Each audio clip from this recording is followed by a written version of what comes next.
everybody, happy Sunday. I hope that wherever you are and whatever you are doing, you are having an amazing weekend. It has finally stopped raining here after what feels like an eternity.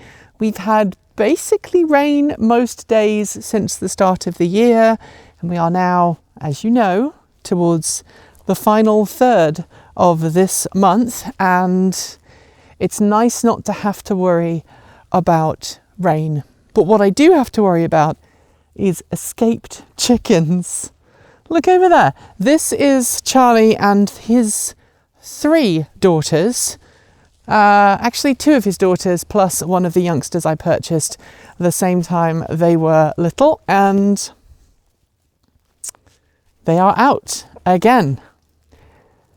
They all decide to escape at the same time, and I'm not sure who the ringleader is, but they end up digging up my my garden, which is okay at this time of year because there's not a lot going on here, and actually they help fertilize the ground. I have put some protective wire around my strawberries because they were digging up my strawberries.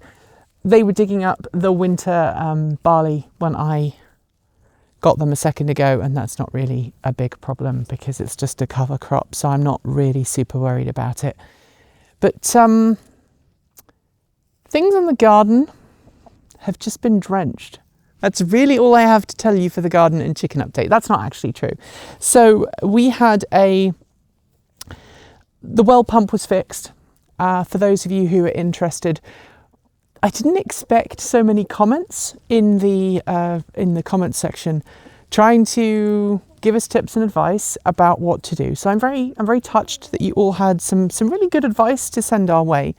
And I feel like we need to give you a bit of an update on that front. So the first thing is the pump was replaced. Now we do have a single phase 200 amp power coming to the house. The house is wired for a second 200 amp supply, and at some point we probably will get that upgrade done. But right now it is only a 200 amp supply and it's only single phase. We got a 3-phase water pump put in. It was slightly more expensive. It was about $4,000 and a bit, but it gives us constant pressure, which is really nice for showers and using things inside the house. But it also means that it ramps up electrical demand as it's needed, rather than ramping up and ramping down demand to match whatever is going on at the time. So I'm quite pleased that we now have water and it's fixed. Last time we spoke, we hadn't actually had the system fully installed. So I'm very glad that we now do in fact have water again, and we're just waiting for the bill to come through the post. I'm sure it's sitting in the mailbox. I haven't checked the mail today. Pretty sure it's going to be there. In terms of the chickens and the garden, they're all doing well. I mean, Charlie is just causing Charlie madness, and he's telling his daughters that he has found food. We are getting some nice eggs, and at the moment I'm very, very grateful for the fact that I have chickens, because the cost of eggs right now has gone through the roof in parts of the US. I know in California, buying fresh eggs is really expensive. We haven't been hit with avian flu, bird flu up here yet. And so I'm keeping an eye on chickens. I know what to look out for. Nobody has become sick yet, and I hope that that continues, because I would be absolutely devastated if we had to lose our chickens. But right now they're doing okay. They are happy. We made the decision to open the door because we've been keeping an eye on kind of what types of birds visit our garden, and we've not had a large number of birds in the garden this year because we haven't been putting out food for them, for wild birds. We also don't have a lot of waterfowl calling here, and waterfowl seem to be the particular type of birds that are spreading this the most. So touch wood, so far we haven't had any local cases. Obviously if there was a local case, we would close up the chickens in the coop pretty quickly, And that wouldn't be fair on them, I know, but hopefully it would only be a temporary thing. The other thing to bear in mind with the chickens is that I have a suspicion Ashley is thinking about being a mummy. I picked her up the other day because she was in the nest box when she shouldn't have been, and it looks like she's plucked some of her feathers on her belly, which is her way of saying I want to have some babies. So she hasn't been broody on a nest. I think I may have convinced her not to be broody. She's got such a docile personality that I think generally she's probably just fine. But other than that, the ground is very wet. We have had so much rain. I mean, if I walk around here and you can see just how much rain we've been having, this is what it looks like right here. Look at all that rainwater, and yes, the electrical cables are out of the water, don't worry. They're not dangling. There's one of them that is in the water, but the connectors are out of the water, so we're absolutely fine. We've been thinking a little bit more about what we want to do with the garden this year, and I think the first thing I need to do in a couple of weeks is prepare these two areas for planting. Obviously, this is from last season. The leeks are still doing good, but everything else has pretty much died off. So I'm going to go through and figure out what I can pull out and what I can keep.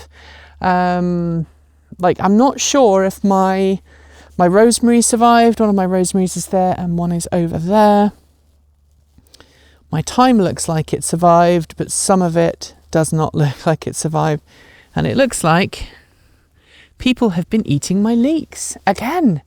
My beans did die. I think I showed you that last week because of all the frosts. It's unfortunate, but it's one of those things that happens. Sometimes the weather comes and it's really nasty and things just don't work out the way that you would like them to. My winter crops have not really done a whole lot of growing, and I think I may just end up digging this all up and starting again. They were kind of excess, if there is such a thing as excess seeds. They were excess seeds from last year, and you know what, I'm not going to be super hurt if I have to redo those. One thing that I am happy about though is all of these garlics that are growing. Look at all this garlic. This is all garlic that's growing in here. There's a whole dang bed of garlic, which is going to be wonderful. And then over here we do have some more strawberries that are quite happily doing strawberry related things. They appear to have got through the season, which makes me very happy indeed. Raspberries are still quietly slumbering for the winter. We've been thinking a little bit about how we might want to keep the pump house running in a power cut in the future, and we're actually wondering whether we should just get like a little tiny backup battery just for the well, so that we can continue to operate the well even if we have a power cut, and make it so that it doesn't run off the truck. That might be a fun project for later this year. I don't know if that will happen or not, but we'll see.